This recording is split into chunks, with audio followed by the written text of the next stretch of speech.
Welcome to The Lubber's Hole, a Patrick O'Brien podcast. You are, as ever, with Ian and Mike. And together we are rereading the Aubrey Maturin novels of Patrick O'Brien. We are getting to the very end of The Surgeon's Mate. Mike, catch us up, please. Where did we get to in the last episode, and what might we be able to look forward to in this week's podcast? Oh, thanks, Ian. Well, last week, if you remember, they were captured on the coast of France. The Ariel had run aground, and just in time for them to get off, Duhamel, this French agent, it appears to be a French agent, collects Stephen and Jack and Jagiello and escorts them to the Temple prison in Paris. They have some gastronomic meltdowns on the way, and those crayfish. This crayfish scene, right? And then the prison, as they arrive and as they continue to live there, is being torn down. And at one point, the wall comes down, and it reveals that their cook, the widow Ledoux, can now see them, talk to them. They've been writing notes back and forth. She's clearly smitten by Jagiello because they talk to each other and sing to each other and send messages to each other via an alphabet. And she is secretly hiding tools in their meals to help them escape. They're making very slow progress trying to remove the stone slabs at the bottom of their privy that hangs out over the moat in the prison. And Stephen has been taken away to be interviewed by the French military intelligence. So far, so good. He's come back from one interrogation. His assessment is that he's okay because they don't appear to have intelligence from Boston, which, if they did, as Sir Jason Blaine had warned him, would clearly identify Stephen. Now, in this episode, the French pursuit of Stephen continues. Multiple intelligence services appear to be trying to take hold of Stephen. Stephen continues to wonder about some comment about half of Golconda, which was offered for his release. And that sum could literally put a price on his head, possibly condemning Jack and Jagiello too. And this being the end of The Surgeon's Mate, Ian, we may well finally find out who or what is the surgeon's mate. It's going to be good. We've got lots of twists and turns before we find that out, though. As well as all of that, today we get to wrap up our discussion of The Surgeon's Mate by sharing with you a great interview we had with a friend of the podcast and author, Rachel McMillan, long-time Diana Villiers fan. The action in our last episode, I think, ended with Stephen having had one round of interrogation and inquisition at the hands of the French military intelligence service, and he's come back to the cell with Jagiello and Jack at the Temple, and he's hungry. There's this nice scene that he's eating voraciously, which is always a good sign. And he's really playing it calm. He's kind of saying, it was just a routine interrogation, nothing to worry about. He doesn't give any hint of how close the French intelligence agents seem to have come to calling Stephen out as a true agent. Meanwhile, I think maybe Jack is a bit preoccupied. He asks Stephen, what's the French for a double sister block coked? And we, in the humble O'Brien universe, have difficulty catching up with all the jargon. There's no chance that Stephen Maturin's going to be able to catch up with that jargon and translate it into French. So never mind. Stephen says, I don't even know what the English is. Jack, I don't think he's paying very much attention to Stephen kind of brushing off his interrogation experience. I think he's a bit focused and a bit preoccupied on his efforts to lift the slabs in the privy. So he decides to go back to drawing a sketch and trying to come up with some kind of a scheme. Yeah, trying to get a note over to the widow to see, can you get me one of these things here? I'll send you a picture, right? And Stephen, he's had this big appetite, and then he quickly gets himself off to bed. Not necessarily because he's tired, but because he needs the silence to really be working these things out in his head. He's thinking to himself that the French clearly in this interrogation were guessing. They're using intuition. They don't have any real evidence. Their witnesses are not convincing. But he keeps thinking back to this one colonel who had this outburst talking about somebody offering half of Golconda, which Stephen takes to mean great wealth for his release. And he knows that he's got some medical friends, some natural philosopher friends who might try to free them, but none of them would have or would offer 100,000 louis The only one he knows with that kind of money is the British intelligence agent working in Paris, but no intelligence agent would do it because it would condemn both Stephen and the intelligence agent. So it couldn't be that. So he doesn't know who this is. He's getting tired. Jack and Jagiello are working harder than ever in the privy, and he falls asleep, O'Brien writes, as the words Golconda and Golgotha merging into one another. So this great wealth and the hill on which Christ is crucified merging into one another as Diana's name and image appear in his mind.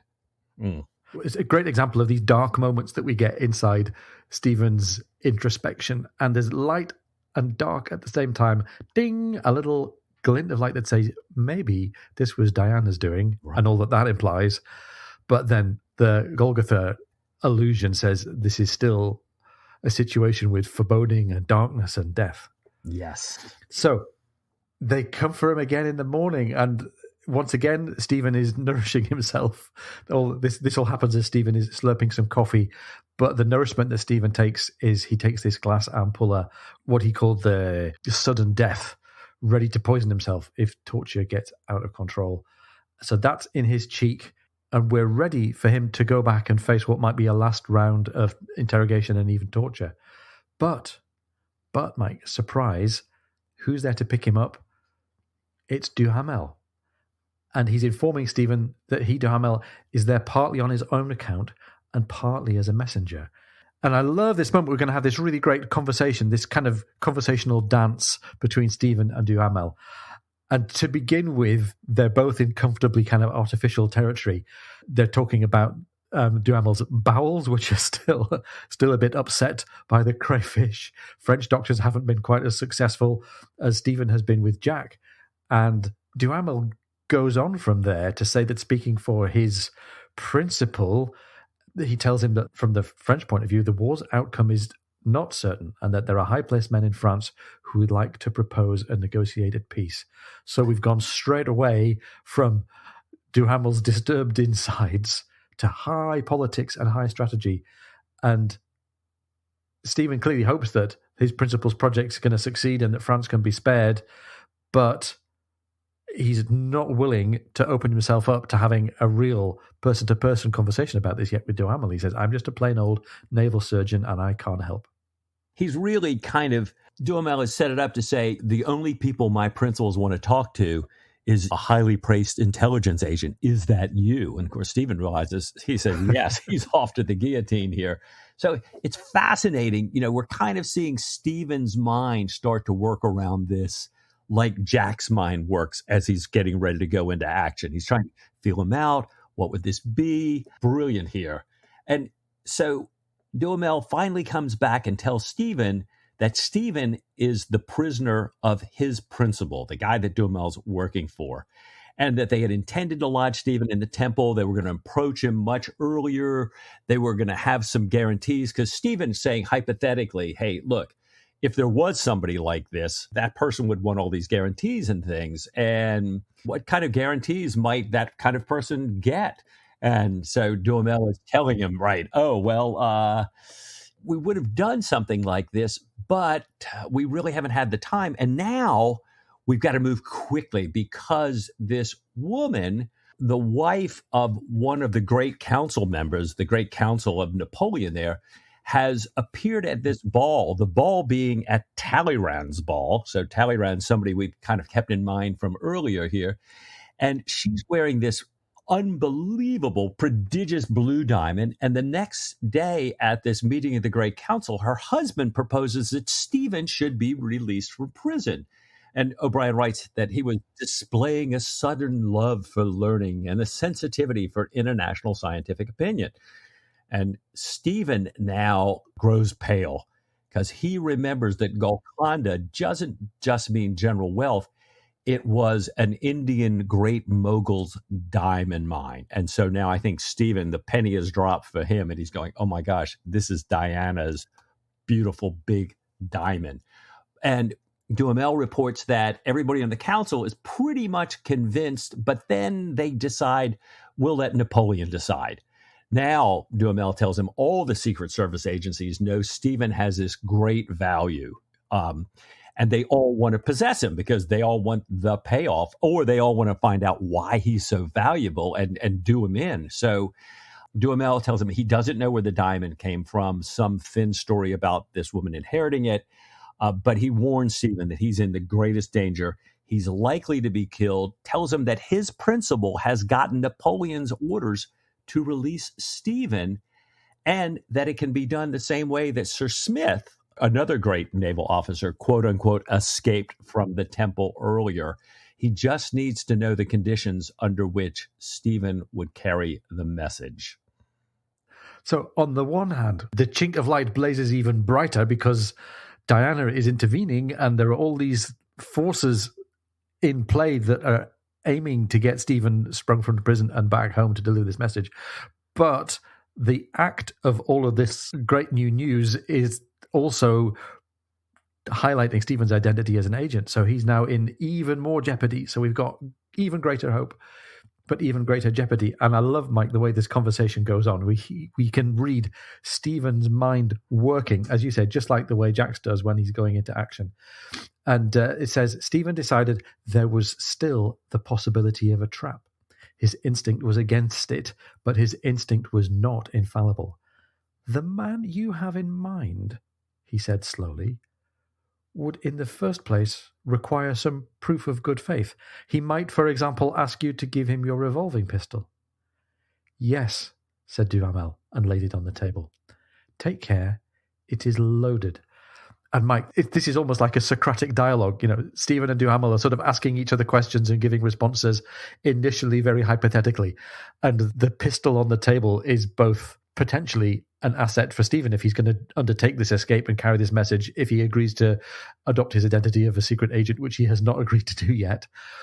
But it's also there as a symbol. You know, Stephen's saying, well, if you were serious about this, you might make yourself vulnerable and also offer me something like a pistol. So we're still in this odd third person kind of mood here. And it says Stephen weighed it in his hand, looked at the ingenious mechanism. Stephen said in a parenthesis, it would be too heavy for me. It cocks when you pull the trigger, said Duhamel in the same curious time out. The barrel revolves by itself. You get used to the weight. And I think this is them. They're both just killing time, chatting about the gun, while they both decide what to do with this conversation next.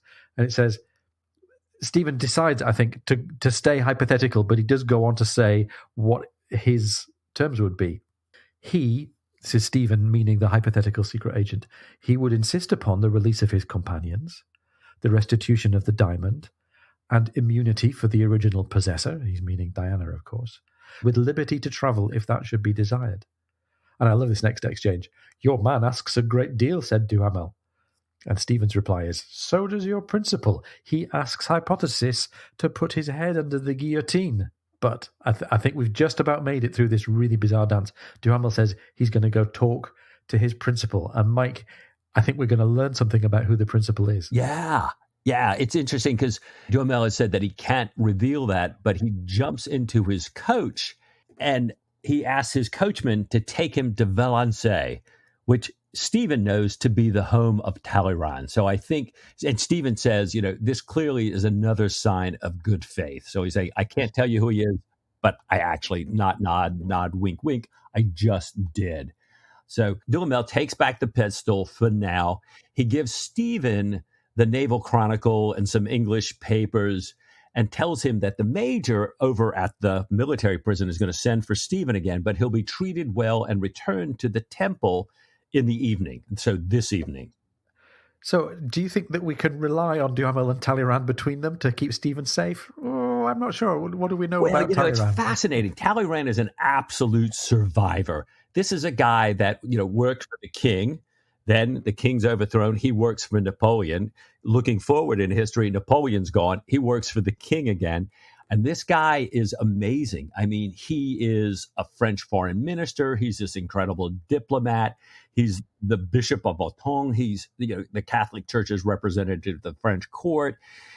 Stephen later refers to him as a pillar of falsehood, a prodigy, a phoenix of duplicity, but excellent company and by a certain standard, quite sound. So This guy is really something. Bottom line, I think, while Stephen is like, this is not a guy you necessarily can trust, it's a guy who has the wherewithal to do this and probably is a guy who's survivor enough that if he's seeing that Napoleon may not make it, he wants to have himself well placed on the other side of the outcome. So we've got this great jeopardy. Stephen's placed his life, his fate in the hands of this capable but clearly duplicitous person and his assistant Duhamel, who himself is a spy. And Mike, I think O'Brien's going to help us out here. We're going to get thrown and bone, because in amongst all this jeopardy and all this tension for Stephen, a couple of other things I think are going to fall into place. First of all, Stephen comes back in to the cell, hands out the newspapers and tells them, again, very low-key, that it was just Duhamel needing another dose. And Jack is quite excited to have the newspapers because he can't do any more without the block and tackle.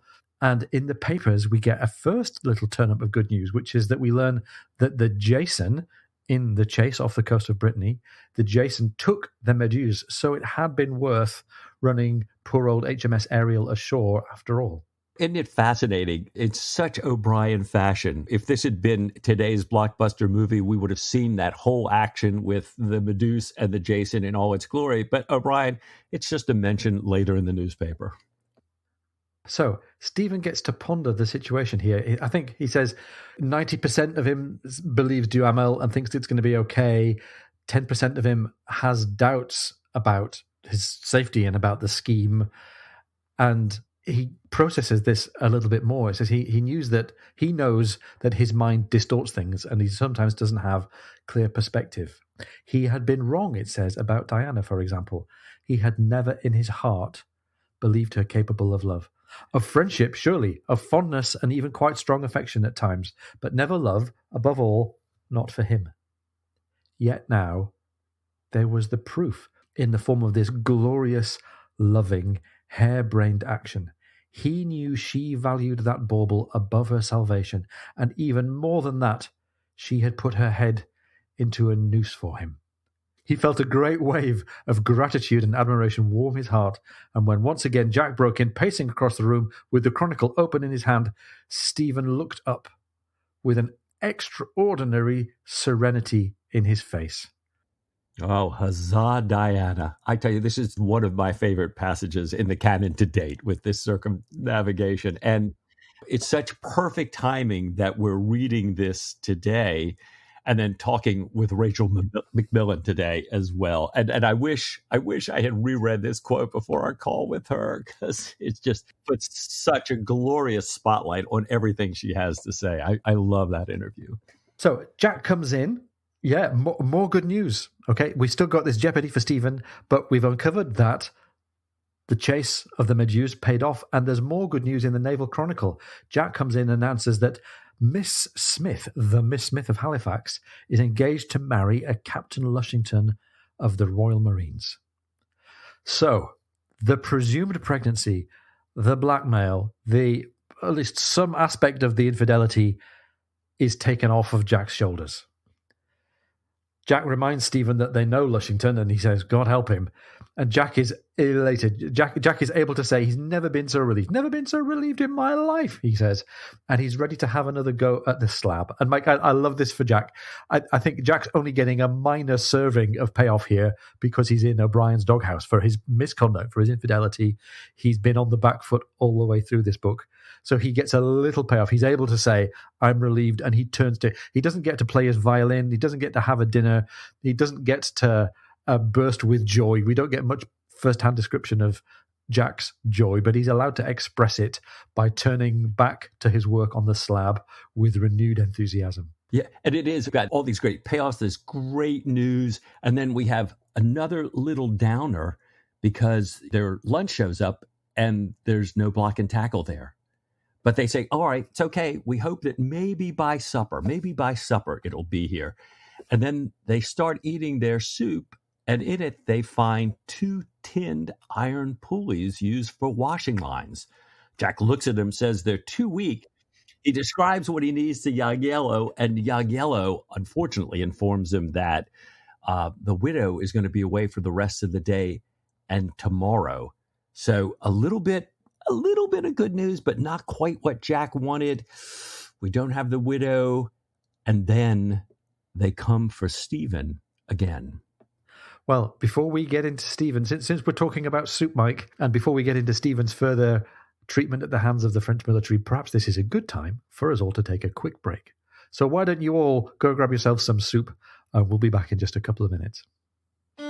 So there's something that we want to tell you all about the way that we're planning to develop the podcast going forward and give you new ways to get involved in the life of the podcast and help us out as well. We just announced on social media, several of you have seen it already and come to our aid. We appreciate that we are now accepting patrons for The Lover's Hole. It's always going to be free to download. But if you would like to help defray some of the expenses of producing The Lover's Hole, we're now giving you an opportunity to do that easily and directly. And in return for your help, we'd love to offer you the chance to stay closely involved with the podcast, to get access to some patrons-only specials that we'll be creating, get the inside scoop on some of our materials and where the show's going next. We'd love it if you can get on board. You can find us and find out about the opportunities to help us out at patreon.com/lovershole. You'll have found the right place because you'll see our logo and our graphics right there. There are loads of content creators on the internet who manage to engage with their audiences via Patreon. We're really happy that it seems to suit us and you, our listeners, really well. So we hope that you'll enjoy participating with us in this way. And that's Patreon, patreon.com/lovershole. A glass of wine with all of you. Welcome back. You're with Ian and Mike listening to The Lover's Hole. Stephen's been picked up again. No sign this time of Duhamel. No sign of the connection to Talleyrand. He's back in the hands of presumably French military intelligence. And he's back in the cell at the French military prison awaiting interrogation. And they had this really transparent effort to plant a story with Stephen. They throw in a man who speaks Catalan and says in heavily Catalan accented French that he has suffered for Catalan independence, and he's trying to clearly be an agent provocateur to get Stephen to say something indiscreet on behalf of Catalan statehood. And Stephen spots that play a mile away. And there are a few more of these kind of poor witnesses. And Stephen's expecting that maybe they're going to give up and this game is all pretty thin and transparent. When suddenly a new person shows up. It says a sharp-looking man asks Stephen to explain why a lady should offer $1 million for his release if neither he nor she is a political agent. And Mike, the world tilts again, doesn't it? And we're reminded of just how much danger is offered by Diana having made this really great, loving, but foolhardy gesture. Yeah. And, Stephen states the obvious that no agent would be capable of such folly. No agent would be dumb enough to do this. And somebody speculates, could she be so enamored of Dr. Matron's person? This woman so in love with Dr. Matron. And Stephen says he hears the first sincere amazement in the rest of the room. Everybody thinks, this woman, Stephen? Not happening, right? Oh, and Stephen gives a little bit of a cultural reference back to mythology about these women who were in love with a bull, and that he says, well, history has had less eligible companions than me, but they go in when suddenly another big shift in the ground here. Yeah. So a new person comes in, whispers in the major's ear, and Stephen hears clearly. He leaves. He comes back in 5 minutes with none other than Johnson, Diana's former lover. Johnson exclaims, "That is the man." And the major, with hatred on his face, says, "You killed Dubreuil and Pontécanet." And Mike, this is the moment that Stephen had been pretty sure all along that he'd be able to avoid. He was pretty sure that he'd dispensed with all the witnesses and that everybody was far enough away that he might not get revealed as the person who had done that act in the hotel in Boston. But the game is up. Johnson's called him out. The major sends him to what they call the beehive cells. And this is just horrible. This is darkness and psychological cruelty. He's in this cell with filth and ooze and swarms of blue bottles and flies. So not only have we got our repulsion at the idea of blue bottles and flies in a dark cell, we've got our repulsion at whatever must be in the cell to keep the blue bottles and flies there. And Also, loads of real symbols of psychological suffering on Stephen's part. He looks through a barred opening to the paving of the execution ground, and night falls with this image of the execution ground in his mind. Stephen sees a man and a woman nearby through a neighborhood window holding hands and kissing. So he sees a loving couple who can't keep their hands off each other, and he can't, that's something that he can't reach. And meanwhile, it says he sees the planets move across the sky. And this is the Stephen who has almost been willing to join Jack Aubrey in talking about omens, looking at the planets crossing the sky. And we say that he feels the ampulla of poison in his cheek. Although he had long thought prayer in time of danger to be indecent, it says, prayers sang in his mind, the long hypnotic cadences of plain chant, imploring protection for his love. So he does turn to prayer, and he's praying for Diana. Right. At this point, I'm thinking, how in the world do we get out of this? He's in the hands of the military intelligence, which he never wanted to be in. He's been clearly identified. We've got the scenes that you just described, Ian, and all of a sudden, O'Brien has, boom, there's a knock on the door. Stephen's brought back. There's a general and his aide. And the aide and the general are questioning this colonel, the colonel who had been so anti-Stephen and so bursting out about Stephen, the one who had brought him to the first interrogation. And the general is saying, is this man the prisoner of the temple? And the colonel says, yes. And he says, well, then take him back to the temple. And then he tells the colonel to report to the secretary's office at 8 a.m. And all of a sudden, for what the military people call an interview without coffee. Yeah, exactly. Well put. And Stephen finds himself in a carriage with the governor from the temple, who is worn and anxious and looking old and depressed, on his way back to the temple. This is really great. I mean, in the hands of a lesser writer, you would have had some big showdown between the general and the colonel, and you would have had some great metaphorical reveal that Stephen is going to be okay. But actually, the moment that the general takes charge is really kind of low-key and matter-of-fact. And also, we get some empathy for his antagonists. We get this point about the governor being old and depressed, and what it must be like trying to hold your place in a faction, in a regime in France that's coming close to defeat and is probably crumbling. It's really, really rich writing. It's brilliant. It is. It absolutely is. Luckily, when Stephen gets back, he's finally ready to open up. So it's not another, routine return. He makes sure that there's no guards listening, and then he asks Jack, is there any way to expedite their escape? He tells him that Johnson is in Paris, that Stephen's been identified. And they're close. They're close. The privy stones are bare. They've kind of got all the mortar holding it back. But Jack is so worried about these pulleys with the thin pins.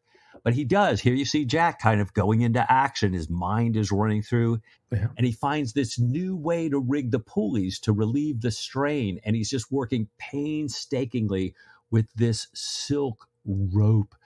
Slowly, O'Brien writes, weaving an intricate web. So we've got a metaphor of a spider as well, with the silk and the weaving and the web. Right. It's really beautiful detail. And again, we've come right up close firsthand to Jack's point of view, and it really seems to be the way that O'Brien triggers a certain kind of excitement in the action for us. He brings us right up to the visual details of what's happening around Jack and around Stephen. And the slab starts to rise. Stephen manages to thrust some wood in to keep it there. The strings quiver and vibrate, a little bit like a violin string, and the slab comes back down. One of the pins has failed. Ugh. So Jack manages to replace the pin with the steel tail of a file, and he rearranges the ropes to take the strain off. And they finally raise the first stone, and finally Stephen fills the place with wood. So they've made their first step. And Mike, this whole rope and pulleys thing, besides all the metaphorical language and the poetry, is actually a kind of back shadow, because we had the Minnie and Ariel trying to be pulled off the sandbar with a complex web-like arrangement of ropes and pulleys just a couple of chapters ago. So we should give a shout out actually to our supporter Robert Boughton on Patreon. Thank you, Robert. Well spotted. It's great to have the conversation going on over there. And if you'd like to join Robert on Patreon, then please head over to patreon.com/lubbershole and support the podcast, and you too can join in the conversation. Absolutely. So this whole thing, we're talking about this pretty simply, but this is taking hours and hours through the night. Jack's replaced this pin. He's reconsidering his plan. And then he thinks, well, wait a minute. Maybe instead of having to move both of these slabs, if I actually re-rig this thing and tilt it, we can lift it up and drop a slab right down the hole. It could save hours, but it will make this huge noise. And they're talking. They think, well, we haven't really noticed any night patrols recently. The more and more of the prison that's demolished, the less anybody seems to be around. And they all agree it's worth the risk. And they carefully raise, they wedge, they slide, they keep repeating over and over again. And finally, the stone goes crashing down.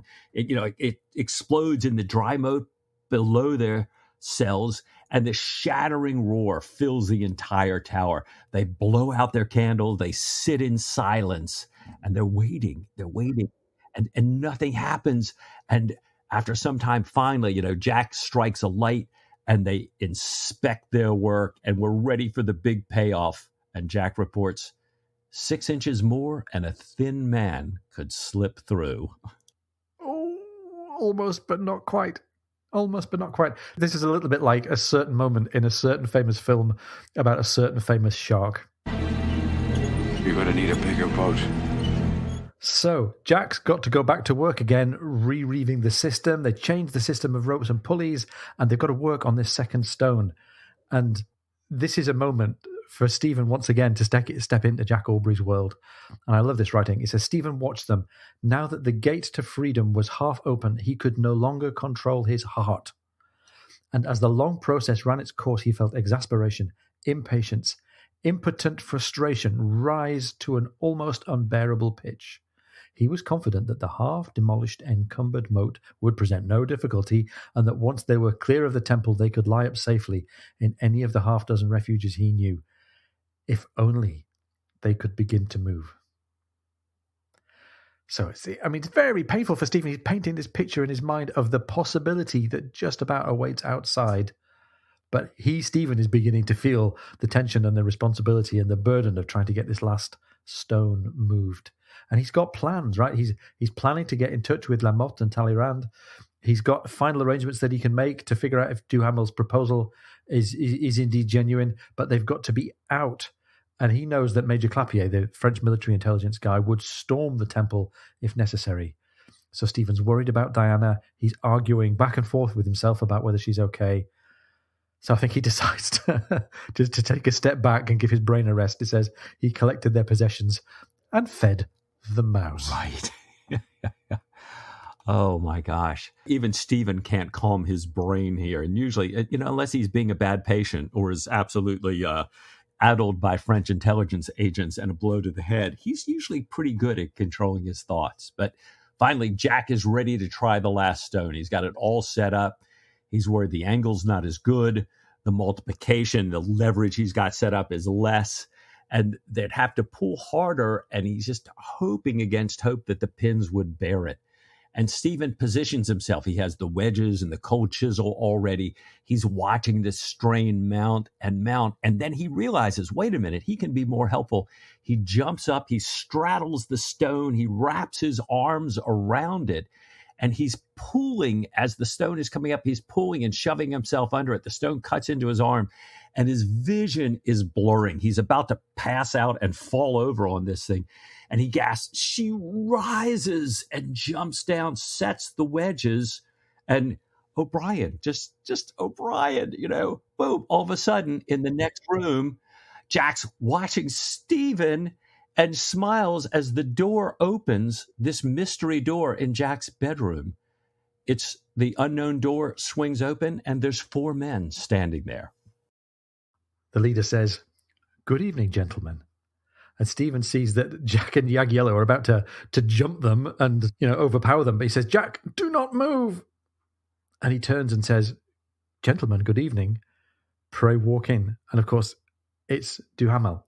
Stephen, though, steps forward and falls into the gap, falls into the free night.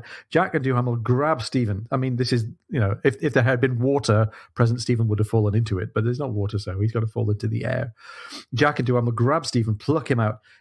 Stephen's banged his shin. He says, "Gentlemen," to the new arrivals, "please state your business." Now, the leader had met Stephen when he was working for Talleyrand in London, and Stephen remembered him. This is this man Danglars, and complimented him and Talleyrand, despite Stephen seeing Talleyrand as a pillar of falsehood. And Stephen notices Danglars move, and the familiar movement reminds him of Lamotte, and that this man Danglars was a friend of Lamotte. So I think Stephen's been rescued in part by the gay scene in Paris that's been looking after Diana. Exactly. So, nice payoff there. And Danglars asks for a private word with Stephen, and they notice that there's this other officer present whose cloak, it says, hid a splendid uniform, as well as another man in black whose face Stephen connected with the upper reaches of the foreign ministry. So Danglars, when he gets Stephen alone, he tells him that they can agree to all of his conditions, but they can't return the stone immediately. They can't give Diana her diamond back right away, but they pledge that they will eventually. And kind of in return, he gives Stephen what's written as an episcopal ring with this huge green amethyst. And Stephen is quiet. Yeah. But then as Stephen's contemplating this, he's told, "But we can produce the stone's owner ready and indeed eager to travel." So here it is. We've talked to Diana. She's ready to go with you. And Stephen is all in. He offers Stephen money, lots of money. Stephen turns him down flat, saying, "I have always avoided complications." But he asks what other guarantees they offer. And they say, "Look, all three of us will accompany you and your companions. We will go to the cartel at Calais, cross to England if you wish. Our life, or at least our liberty, will be in your hands. You may carry what weapons you choose." And Stephen replied, "Then let us go." Excellent. And we're off. So, Stephen and Jagiello and Jack ride in two carriages with the officer and the man in black as mounted guards. Stephen's limp from the banged shin gives them a perfect alibi for taking him away for treatment. Danglars says they'll pick up the lady, Diana, of course, at the Hôtel de la Motte. The question is raised, has she been molested? And we learned that an American had come by inquiring, but Diana had not been molested. And I think that removes the last of the worries that Stephen might have had about Diana. Stephen wanted to be sure that Diana believed his release was entirely of her own doing, so that she could, I guess she can have the moral payoff, have the glow that comes from knowing that it was her that set him free.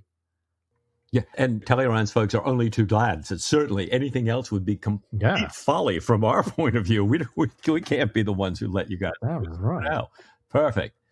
And we have this really almost hurried. It's all coming along in a tumble now. They get to the Hôtel de la Motte. Diana's waiting for them in the courtyard, surrounded by manservants. And it says Stephen leapt out and limped up to her, she running to meet him. They kissed, and he said, "Dearest Diana, how profoundly I thank you, but I've cost you the Blue Peter." "How happy I am to see you," she says, holding his arm. "Be damned to the necklace. You will be my diamond." Oh, Mike, this is a great moment. Oh, I love this. And then we're going to find out the other theme that we've had is the foreboding about wombs, right? So I think the next thing is for Stephen to find out what's going on with the pregnancy. Yeah, and they both bring this up, and I heard from Baudelaire that you weren't quite well, and she's saying, "Yes, I did take great care, but Dr. Baudelaire said it couldn't be helped," and Stephen agrees. There was just no help for her. That I know very well. And he says to Diana, "Give me your hand, put your foot on the step, and we are away with the blessing." Wish I could do that in an Irish brogue. I love that. We can imagine Patrick Tull giving it a touch of the Irish brogue there. That's great. Sure. And along the way, they stop at Duhamel's place to freshen up. And Stephen has told Jack now that Diana gave the great diamond to a minister's wife. And this is a nice bit of restitution as well. All the restitutions are coming one after another.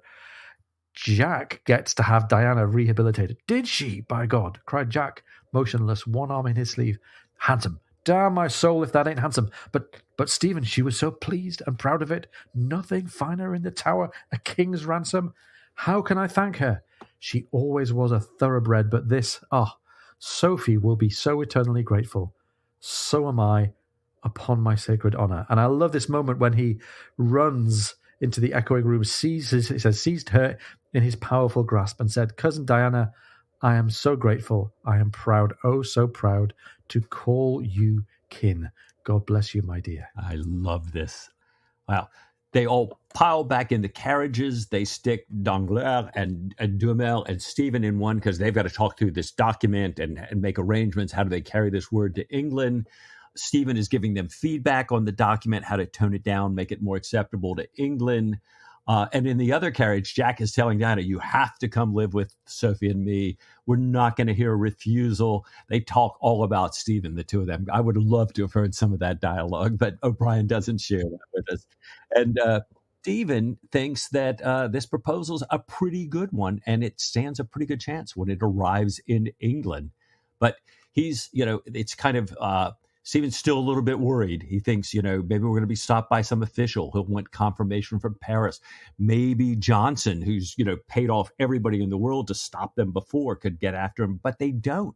They run quickly and swiftly and smoothly across the country. Stephen, again, admiring French administrative work, how all this goes. And they arrive on the HMS Oedipus. Don't get us started, right? HMS Oedipus. Oedipus. Tomato. Potato, batata. That must be a Tom Lehrer song in there somewhere. And there she is. There she is, HMS Mother Love in the harbour, ready to sail on the ebb. Yes, with a modest offshore breeze. Oh, everything is shaping up well for our heroes here, right? Right. And they've even got Danglars coming with them. And I think Danglars is meant to be the person who's carrying the message to the English authorities on behalf of the royalists in France. I think Danglars is also a little bit of a hostage. Like he's saying, you're okay because you've got this person with you as a token of good faith. So, and Stephen there is hopefully going to help persuade the authorities in England as well. Yes. And we get this, another, for me, great emotional payoff. They're waiting to go. And Jack looks down on the deck of the ship, and there on the quarterdeck is William Babington making all the arrangement. And Jack's thinking to himself, Babington's really young. A cartel captain is a really responsible, discreet position. All this secret stuff going back and forth between France and England. Babington to get this, it's wonderful. So as they come aboard, Babington evidences this great discretion. He has everybody escorted to the rooms as they come aboard, and he gives absolutely no hint of recognizing any of them. But I think he does send a little bit of a signal to Jack as he calls out, all hands to unmoor ship. And O'Brien tells us that he sounds just exactly like Jack Aubrey giving the command. Oh, and we get a hint, because we're in the final pages now, we get a hint of life returning back to normal aboard a ship as we get a little account from Patrick O'Brien of the unmooring. Here it says Captain Babington let fall his coursers and some pretty severe remarks about the sloth of the midshipmen at the larboard gaskets, a sloth that foretold the ruin of the navy within a very short lapse of time, and he had just uttered this prophecy, which he had first heard from Jack at the age of 12, when a tall shadow fell across the deck, and turning, he saw the original prophet himself, looking nervous, apprehensive, uneasy, timid, a striking sight for one who had gone into action with Captain Aubrey as often as William Babington. And then I like this moment that Jack and Babington are sort of unblinded to each other a little bit, and we just hear from the cabin below what's going on between Stephen and Diana. They are at it, hammer and tongs, said Jack in a low, private voice. Hammer and tongs. They might have been married this 12-month or more. Dear me, said Babington, appalled. And of course, what is it that they're at? Hammer and tongs, Mike. It's not the obvious, is it? No. Here they are. And they're actually, with Babington and Jack on deck, they hear the words sort of come up from the cabin skylight. God's death, matron, what an obstinate, stubborn, pig-headed brute you are, upon my honor. You always were. And Babington suggests that he shows the ship's figurehead to Jack so that they can kind of move away and not listen to this.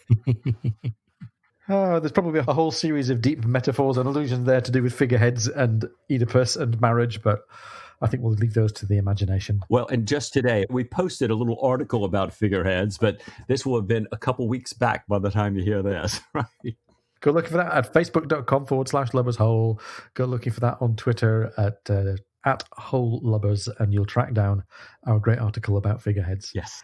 So, meanwhile, Jack and Babington are reflecting on what this all means. I do not mean the least fling at your figurehead, still less your brig, Babington, but that family was really not quite the thing, you know. He's referring to Oedipus. And there were some very odd capers, and it ended unhappy. But then, relationships between men and women are often very odd, and I am afraid they often end unhappy. But Jack clearly can't continue this line of marital introspection anymore because he changes the subject. So how do you find your martingale's answer led single like that? Much more solid ground for Jack, talking about rigging. I love it. Diana and Stephen are still going at it, hammer and tongs. She doesn't like Stephen talking about their marriage as what she calls a mere matter of expediency. Stephen keeps saying, Johnson's in Paris. England's going to see you as an enemy alien. You really don't have that choice. Can I get this into your thick head? But finally, Diana can tell him, surely you must know, surely you must feel that any woman, even a woman as battered as I am, must look for something more, what shall I say, more romantic in an offer of marriage. Even if I were to marry you, which is totally inconceivable, I should never do so after such a groveling, such an utterly mundane and businesslike proposal. It is a question of common good manners or ordinary civility. Really, matron, I wonder at you. And then the payoff. Oh, I love this. Yet indeed, Diana, I love you dearly, said Stephen in a dejected tone, looking down. Oh, there's the moment. Now, sometime way back I think it was post-captain, I think Sophie had said to Stephen, if you would just tell her that you love her and ask her to marry you, everything would be okay. And he's never yet been able to come close to a real admission of love and to a genuinely romantic appeal. Oh, and there he is. Well done, Stephen. We're all applauding. Jack and Babington up on deck, meanwhile, are still talking about sails until they're called down together to Diana's cabin. Stephen and Diana are holding hands like a happy country pair. Babington calls for champagne, and Stephen asks how long it's going to take for them to get to Dover. And then Mike. Stephen gets to turn nautical himself. He says, then there is not a moment to lose. I have a service to beg. I shall only be too happy, delighted, says Babington. I desire you to marry us. Very well, sir, said Babington. Tom there, the prayer book. And Jack interrupts. William, says Jack in an aside, do you know the drill? Oh, yes, sir. You always taught us to be prepared for the unexpected. You remember? It comes before the burial service. Thank you, Tom. Now pass the word for my clerk. Mr. Adam, the log and the proper certificates for a marriage, if you please. Note the time and stand by to give the responses. Now, sir, who gives the lady away? Mike, do you want to pick it up from here? Oh, a moment's hesitation, and then Jack, catching Diana's eye, cried, I do, is next of kin, and most uncommon happy and honored to do so, he added. You stand there, sir, if you please, said Babington, taking his station behind the mahogany table and checking the pens, paper, and ink pot. Doctor, have you a ring? I have, said Stephen, producing the amethyst. And Babington, in a clear sea officer's voice, without the least hint of affectation or levity, he read the service through. Jack listened to the familiar, intensely moving words, at till death do us part, his eyes clouded. And when it came to do you, Stephen, and do you, Diana, his mind ran back so strongly to his own wedding that Sophie might have been there at his side. I now pronounce you man and wife, said Babington, closing the book, and still with the same gravity, but with great happiness showing through it. Mrs. Matron, dear doctor, I give you all the joy in the world. Fantastic. Oh, Mike, thank you for reading that. Brilliant ending. Yeah. And the answer to the question that we've been saving up for so long, who is the surgeon's mate? By what means does the surgeon come to be mated? Right. It was Diana. It was Diana. Oh. Ah. And for all of you who have harbored, as I often have, ill feelings towards Diana, we have standby Rachel McMillan to give us a different perspective. We're talking today with Rachel McMillan, author, Patrick O'Brian reader, and Diana Villiers fan. Based in Canada, Rachel is the author of a range of historical fiction with book series set in Boston, Toronto, and Vienna. Her new book, The London Restoration, is set, surprise, surprise, in London in World War II and features a protagonist named Diana.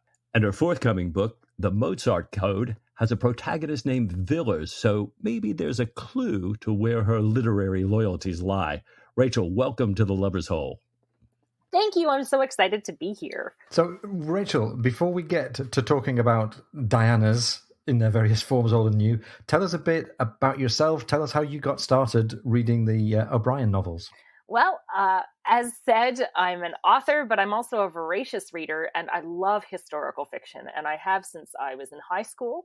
And during high school, I discovered C.S. Forster and Bernard Cornwell and Dewey Lambden and a bunch of people who work during the Napoleonic Wars and write about, of course, the sea. And someone had mentioned that if I like Forster, I have to try Patrick O'Brian. And so I was studying in England at the University of Sussex in my first year of university. And I went to a used bookstore and I saw a copy of Post Captain. So I didn't actually read the O'Brian series in order. What I did was during my time in the UK, I would use them as train books as I was taking the train around. And so whatever the bookstore had in the canon, I would pick that up. So I read them out of order, which meant that when I got to Master and Commander, I was so excited to see Jack and Stephen's first meeting. But it really inspired what I went and saw while I was living over there for a while, including Portsmouth. I went to Portsmouth quite a few weekends because I was so immersed in I like Forster, I like Hornblower, but O'Brien's a completely different level for me. And as a writer, an aspiring writer at that time, I was just absolutely flabbergasted, not only by the world he created and his amazing propensity for filling his fiction with the most interesting historical day-to-day facts, but also just how brilliant his dialogue and characterization is. So I learned from him, I think, without even realizing it. When I came to write my own books, I always think that writers are like a piece of Velcro and you unintentionally pick up everything along the way. And I really admired him. Mostly I admired him because, and this is something that shocks people, he writes some of the most brilliantly defined female characters, I think, in all of literature. Wow. Yeah, I'm so glad to hear you say that, Rachel. I agree totally. Well, Rachel, on your website, you mentioned that your favorite film is Master and Commander. So was it easy to get along with the film version of the books that you already knew when you saw the movie? Yeah, so the movie came out and I was already really familiar with the series. And so I went into it very excited. At first, I must confess, I was a little apprehensive about the casting of Paul Bettany because he, for any reader, doesn't look anything like Maturin is described. But what I found the film did brilliantly was capture the essence of the 21 stories, as well as the central relationship between Jack and Stephen. And you also got a really wonderful poetic look with the cinematography, with the dialogue of what life was like on a ship at that time. But for all of that, it is very much deprived of the women who I think make the series so exceptional. At one point, we see Jack. He has a cameo of his wife, Sophie, and he's writing her a letter. At another time, they stop at a port to refill on supplies, and there is a woman there, but she doesn't even get to speak. She just smiles. So what we need, everybody, is for HBO or Netflix to pick up this series and do an amazing job of just Stephen's espionage world, the women in the series. But I still, to take all of those books and really capture the heart of so much of them in a 2.5-hour period, I think is pretty brilliant. So yay to Peter Weir for that. He's clearly a fan. Clearly. And we've spoken already to Gord Lacko, who worked on the production side. It's just such a great evocation of the world as well, isn't it? So you mentioned that one of the things that we missed is female characters. Rachel, so let's get to it. Let's talk about Diana Villiers. Hero. Take us away. Everyone, it's okay if you don't like Diana at first, all right?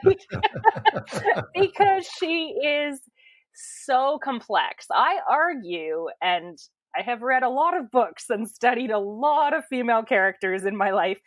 I argue that she is possibly the most complex female character in all of literature. And I am a Dickensian from way back, and I've studied the Brontes, so it says a lot. But what we have here is someone who splashes onto the page to add a counterbalance to this very male sphere. And, we talked, Mike and Ian, last week when we were having an informal chat about the fact that if you read Master and Commander, you are not going to get a full view of what Patrick O'Brian does with female characters. There's a complete tonal shift between Master and Commander with Post Captain, and I'm sure we'll touch on this a little bit later, which is very much a Jane Austen drawing room book for several chapters. So I argue that Diana Villiers is definitely someone who was influenced by Patrick O'Brian's second wife, Mary Tolstoy. And when he was writing the canon, he and Mary lived in the south of France. We know that she had an exceptional experience during the war. She drove an ambulance. We also know that they didn't have a perfect home life. Patrick O'Brian was a very secretive person, perhaps not the easiest person to live with. He hid his identity. So they created a world of their own. And I like to think that a lot of what she challenged in their time together, when we know they read together, they both liked the same authors, he really took a lot of what he saw in his wife as a strong woman and transported it into Diana. So I think that, if you are a female reader or a male reader and you go to Amazon or whatever your bookstore is and pick up any of the books, I think Diana is mentioned in the cover copy on the back maybe once. Like the film, the female influence on these books is completely removed. And while Master and Commander intentionally keeps Diana and Sophie out, once they are in the books, they shape the Aubrey and Maturin relationship, which is obviously the central heart of the books. But without Diana and Sophie, we wouldn't have the decisions that Jack and Stephen make, often what catapults them into, what they're trying to do. You really need a grounding in the domestic sphere with Sophie, but you really need Stephen to be challenged by someone who intercepts his espionage world, but also challenges him as a very unique romantic figure. So I think if they are going to relaunch these books, they need to do a very good job. I'd like to see several more printings where women are featured on the back cover copy because they play a huge part in the book. Absolutely.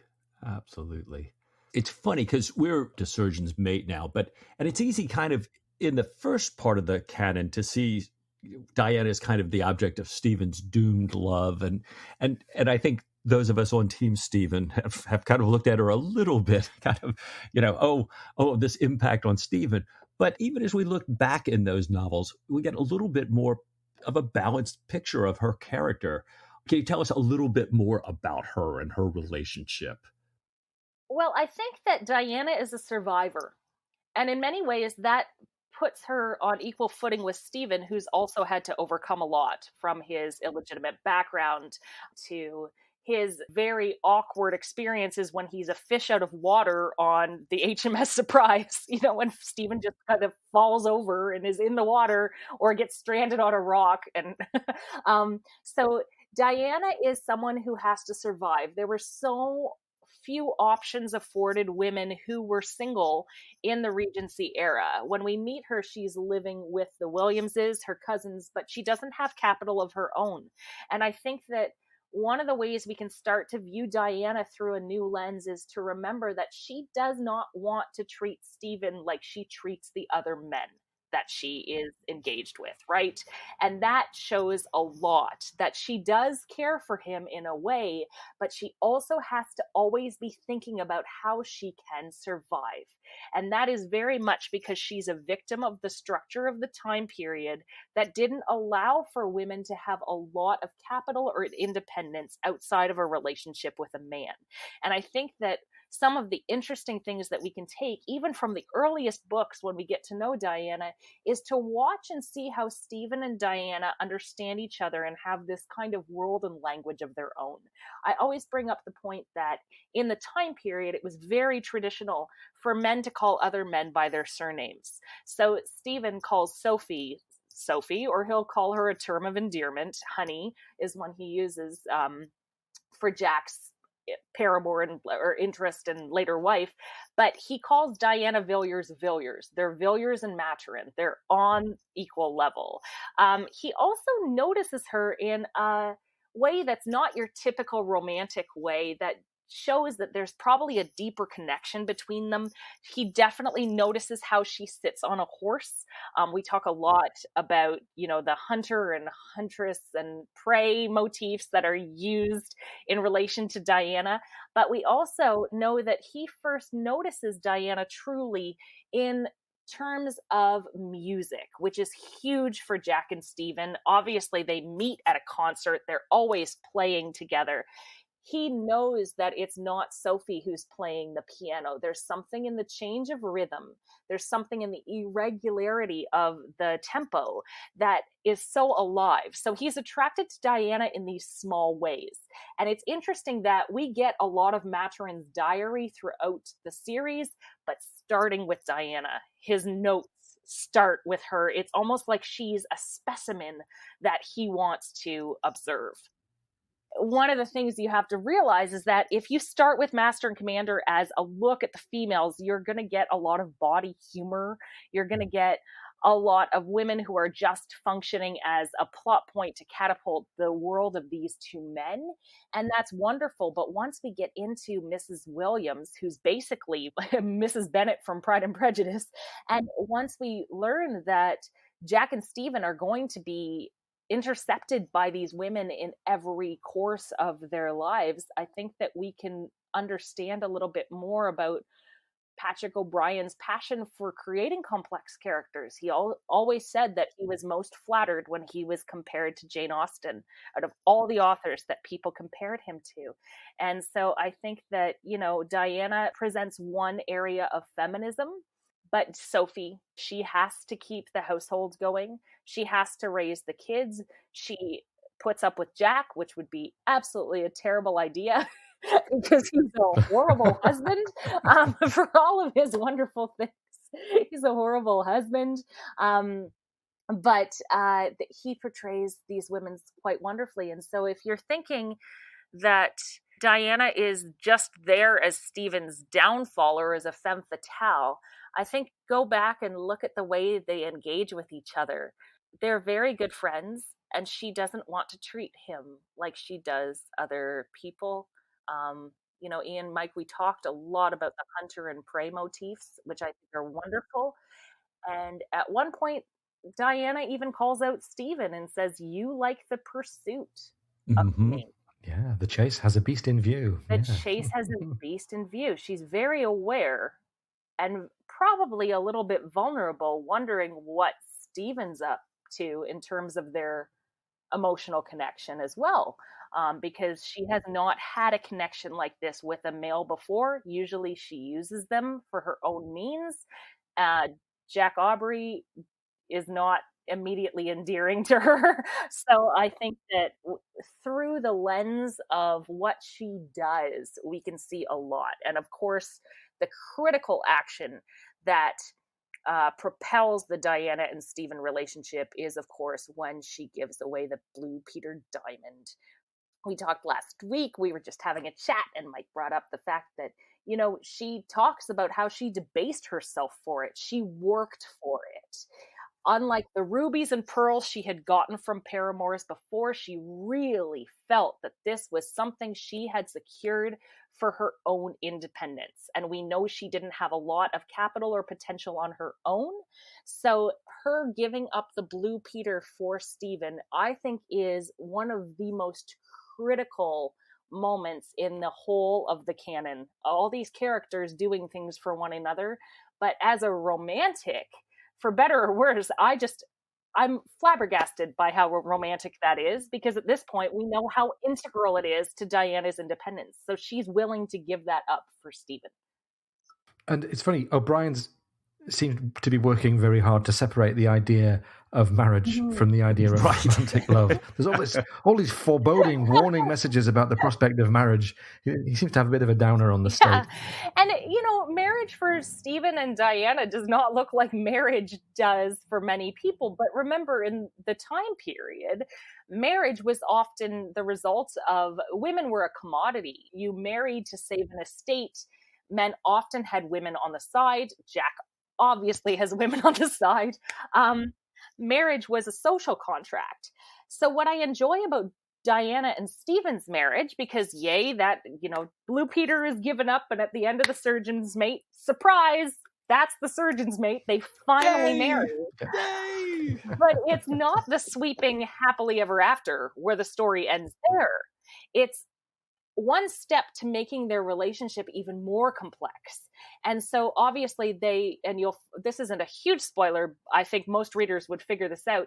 They decide not to actually live together for a lot of the time. She doesn't want to be trapped with Stephen's specimens, etc., and experiments. And he's often at sea.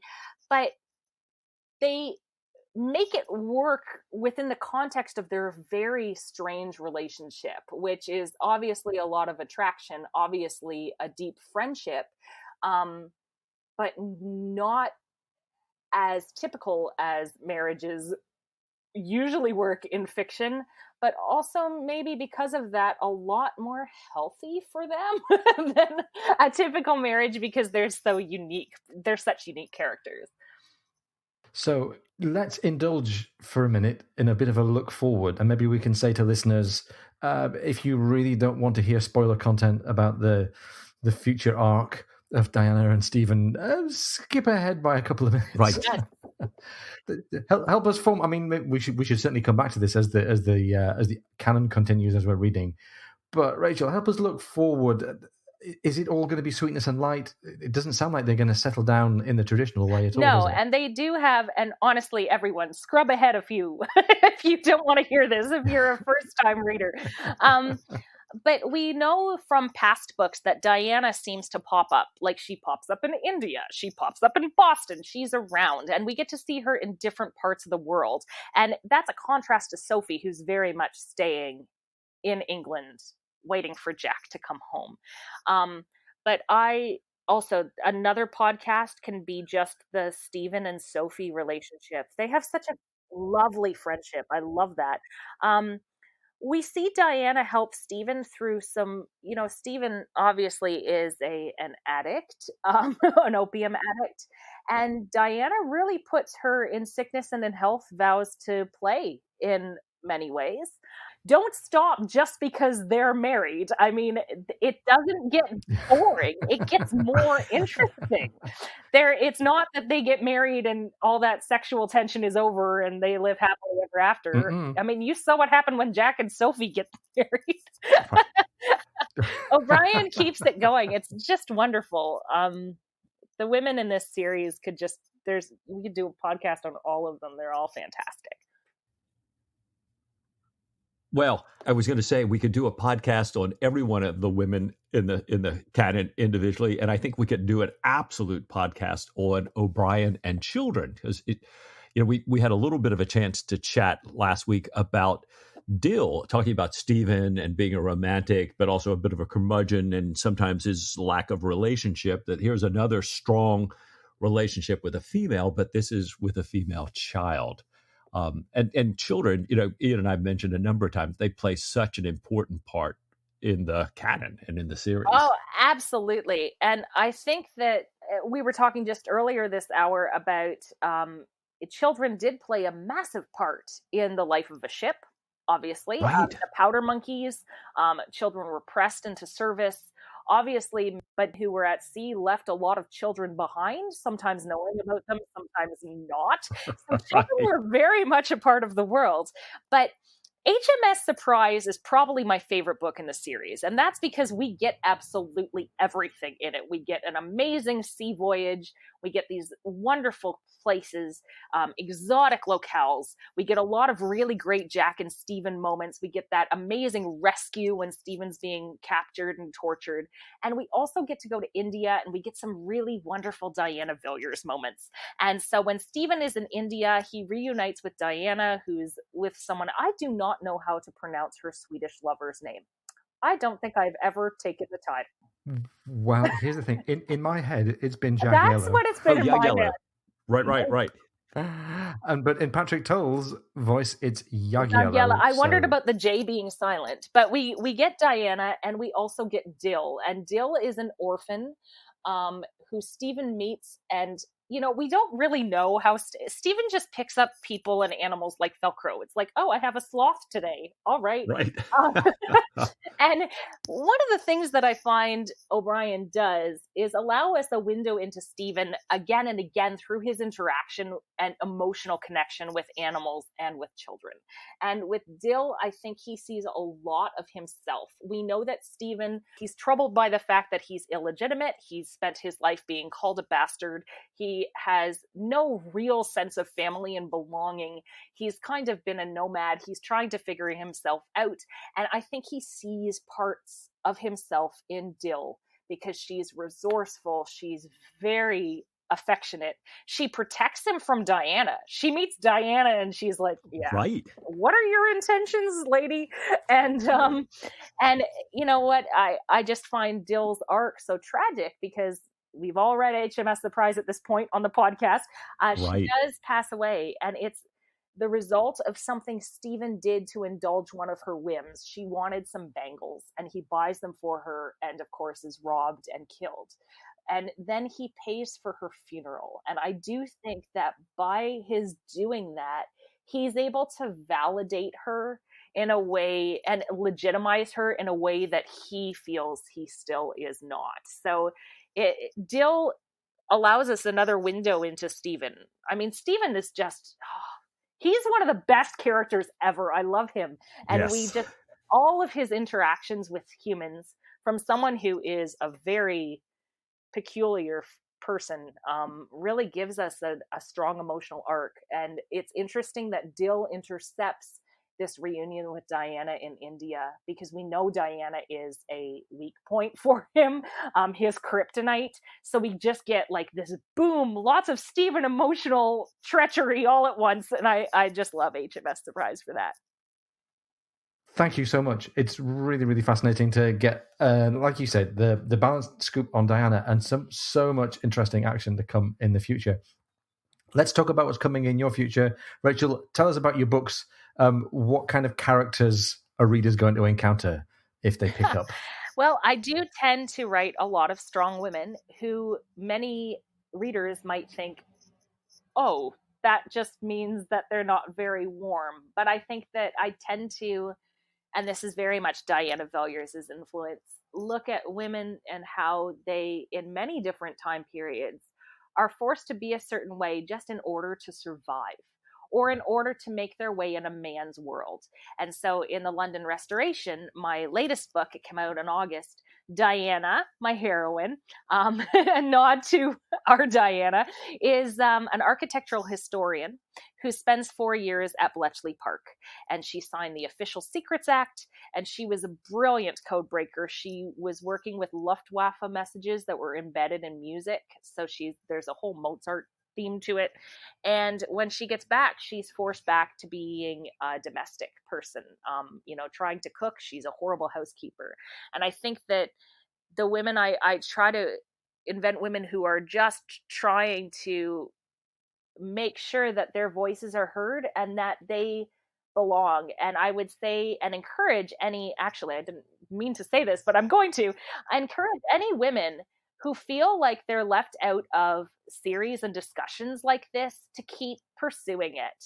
I told Mike and Ian last week that I've had moments where, I was on a date and I told first date and I told the guy, he's like, what's your favorite movie? And I'm like, Master and Commander. And he's like, you don't have to just say that to impress me. And I was like, no, legitimately love this. So I do feel, even though the majority of the O'Brien sphere is wonderful, that even nowadays we almost have to fight a little bit extra to make sure that we're listened to.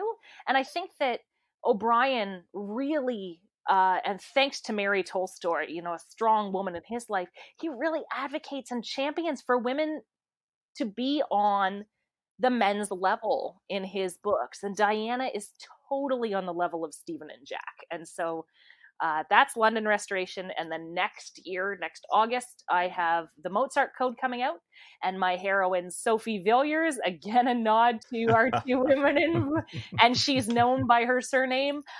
She works for MI6 after being trained at Bletchley Park, and she has a very interesting, very Diana-esque streak.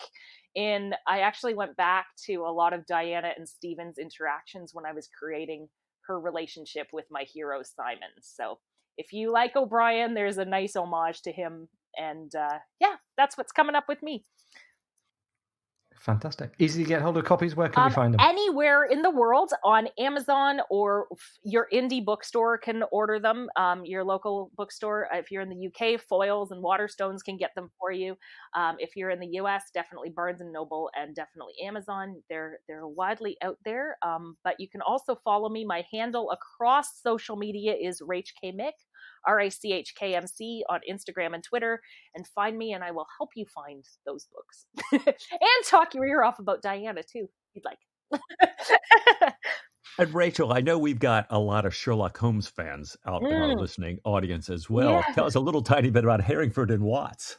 So my first ever series is an homage to Sherlock Holmes, and it features two women who open a private investigation firm in Edwardian era Toronto. So Herringford and Watts, they want to be Sherlock Holmes and Watson. They don't really succeed, but they try. And the twist is that Toronto had a morality squad that would round up women if they were caught out at night and seen to be quote unquote incorrigible. So Jem and Marinda, my two heroines, have to dress up as men in order to solve these mysteries and in order to navigate mysteries in Edwardian era Toronto. And if you're a Doyle fan, I throw so many references into those books. So they're fun, but they are an homage to Sherlock Holmes. It's another deep fan loving world of mine, is that I find a lot of O'Brien fans like Conan Doyle. Exactly. Yeah. There's a crossover there. Well, Rachel, thanks so much. We've needed a little injection of Diana Villiers love, and you've given that to us. We appreciate it so much, and we're so thrilled. I mean, we understand from an Economist article that HarperCollins may be coming out with a new edition of the O'Brien books and pitching it a little bit more towards women. So at least in the UK, and fingers crossed, we think that would be wonderful. They need to be. They play such a huge part in the series that it does a disservice to O'Brien not to include them in the packaging and promoting. Absolutely. And let's all fingers crossed that someone picks this up and makes a series, because can you imagine all they could do? Stephen's espionage world. Oh, great. Netflix. Yes, HBO, please. Are you listening? Are you listening? It's been loads of fun. Thank you so much, Rachel. Loved speaking to you. Look forward to crossing paths again, and good luck with all the books. Thanks very much. This has been a delight. Thank you. Thank you. Bye.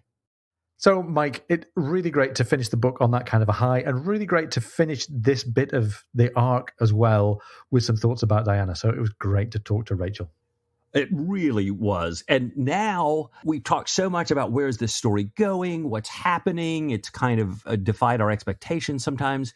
and we're about to pull the Ionian mission off the shelf. And I know it's one of your favorites, and I think we're going to have a surprise familiar character returning. I cannot wait to get to the Ionian mission next week. Ian, what do you say to a bit more Patrick O'Brien?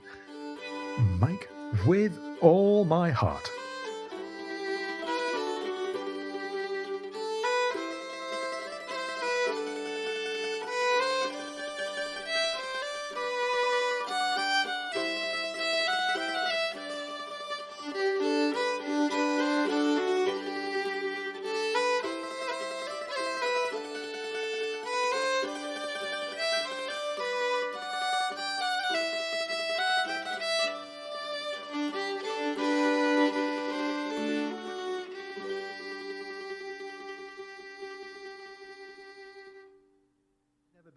Never been so relieved in my life, he says. Right.